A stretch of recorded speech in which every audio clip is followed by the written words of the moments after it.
பூந்தமல்லி அருகே குடியிருப்பு பகுதியில் ஒருவரை கத்தியால் வெட்டிய நபரை போக்குவரத்து போலீசார் மடக்கி பிடித்தனர். சென்னை பூந்தமல்லியை அடுத்த குமரன் சாவடி பகுதியில் தனியாருக்கு சொந்தமான அடுக்குமாடி குடியிருப்பு உள்ளது.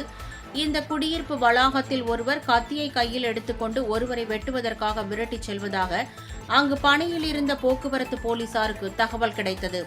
இதை அடுத்து அங்கு போலீசார் சென்றபோது குடியிருப்பு பகுதியில் இருந்து ஓடி வந்த ஒருவரை அவரை விரட்டி வந்த நபர் கத்தியால் வெட்டினார். இதில் அந்த நபருக்கு மணிக்கட்டில் காயம் ஏற்பட்டது.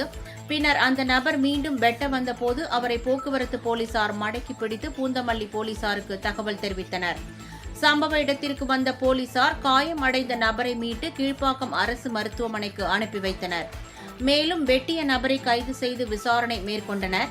இதில் வெட்டப்பட்ட நபர் பூந்தமல்லியை அடுத்த நூம்பலை சேர்ந்த மோகன்ராஜ் என்பதும் அதே பகுதியைச் சேர்ந்த நண்பருடன் ஏற்கனவே தகராறு இருந்து வந்த நிலையில் அந்த பகுதியைச் சேர்ந்தவர்கள் சமரசம் செய்து வைத்த நிலையில் இன்று நேரில் பார்த்தபோது அவரை கத்தியால் வெட்டியதும் தெரியவந்தது.